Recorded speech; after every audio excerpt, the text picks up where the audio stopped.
किसी गांव में एक किसान के पास एक बहुत प्यारी सी गाय थी जिसका नाम देवकी था। परंतु वो किसान बहुत ही जालिम था। वो देवकी गाय को बहुत मारता था। किसान पूरा दिन उस गाय का दूध निकालता रहता था और फिर भी देवकी गाय को बहुत मारा करता था। बेचारी देवकी गाय अपने मालिक से बहुत ज्यादा परेशान थी।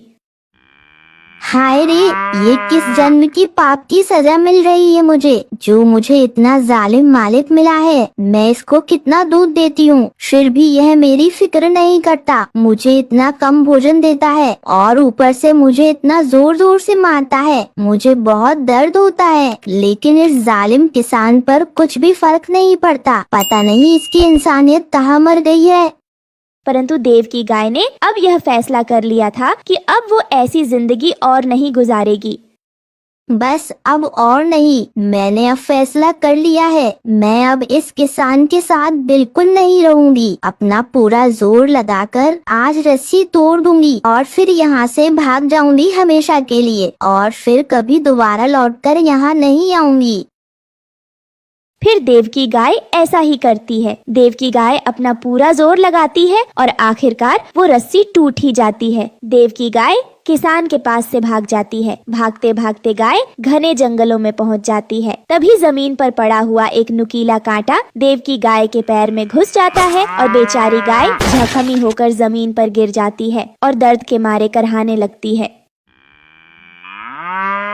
बहुत दर्द हो रहा है, मुझे बहुत दर्द हो रहा है। ये इतना नुकीला कांटा मेरे पैर में घुस गया, मेरा तो खून भी निकल रहा है। कोई है यहाँ पर, कोई है? मेरी मदद करो, कोई मुझे बचाओ। बेचारी मासूम गाय बहुत तकलीफ में थी, परंतु उसकी आवाज सुनने वाला वहाँ पर कोई भी नजर नहीं आ रहा था। तभी अचानक रानो चिड़िया वहीं से गुजर रही थी। रानो चिड़िया उस बेचारी जख्मी गाय को देख लेती है। अरे बाप रे, ये इस बेचारी गाय को आखिर क्या हुआ है? इसका इतना खून क्यों निकल रहा है? लगता है ये जख्मी हो गई है। मुझे इसकी अभी मदद करनी चाहिए।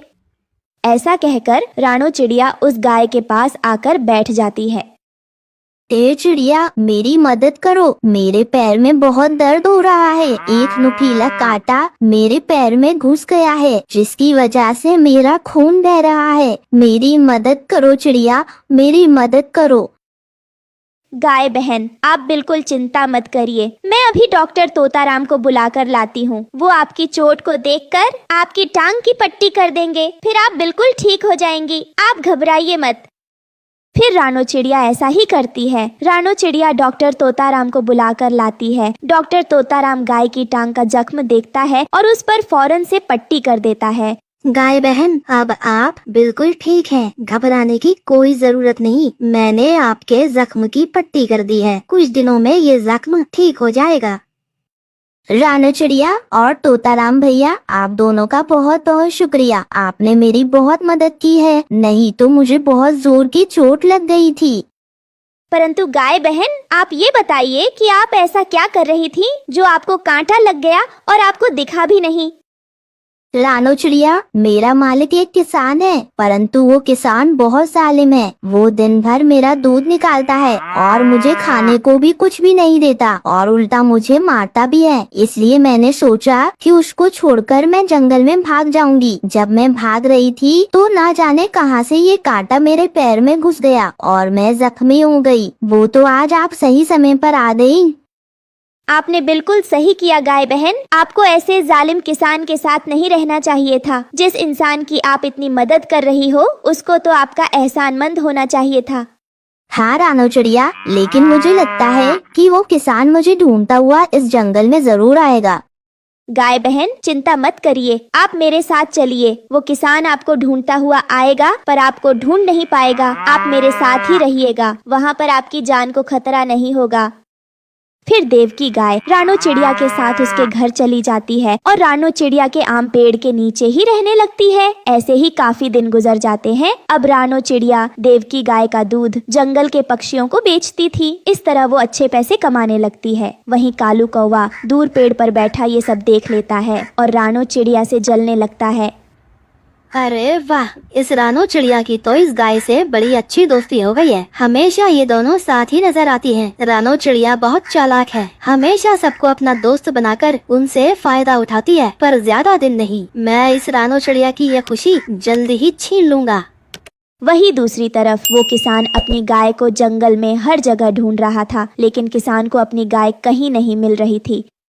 अरे ना जाने ये नाशपीती गाय मेरी रस्सी तोड़कर कहाँ भाग गई। 2 दिन से ग्राहक मेरे घर पर आ जा रहे हैं, परंतु मैं उन्हें दूध नहीं बेच पा रहा हूँ। इस गाय को एक बार ढूंढ लूं, फिर इसे ऐसा मारूंगा कि इसकी अकल ठिकाने आ जाएगी। तभी उस किसान को वो कालू कौवा मिलता है। अरे सुनो कौवे, तुमने क्या मेरी गाय को यहाँ आसपास देखा है? वो सफेद और काले रंग की है। मैं उसे कब से ढूंढ रहा हूँ, मगर कितने दिन हो गए, पर वो मुझे मिली ही नहीं। उसकी वजह से मेरा बहुत नुकसान हो रहा है। अच्छा, वो सफेद और काले रंग वाली गाय? हाँ हाँ, मैंने देखा है। मुझे पता है तुम्हारी गाय कहाँ है। अच्छा, तुम्हें पता है? तो फिर बताओ मेरी गाय कहाँ है?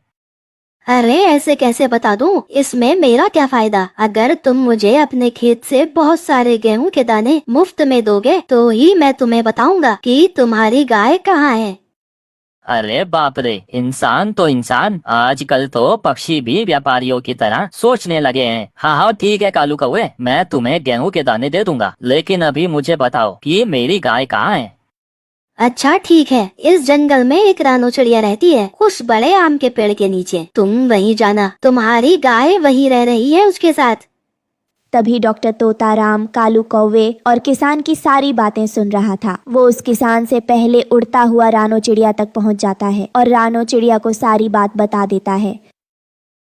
रानो बहन, देव की गाय, जल्दी चलो यहाँ से, नहीं तो आपका मालिक किसान आता ही होगा। वो आपको पकड़कर ले जाएगा और फिर आपको बहुत मारेगा। मैंने अभी उसे कालू कौवे से बात करते हुए देखा है। आपके पास समय बहुत कम है। हाँ हाँ राना चिड़िया, मुझे उस किसान के पास नहीं जाना, मुझे तुम्हारे साथ ही रहना है। तो मुझे उस जालिम किसान से बचा लो। देव की गाय, तुम घबराओ नहीं, चलो जल्दी से यहाँ से कहीं और चलते हैं, इससे पहले को वो किसान यहाँ पर आ जाए।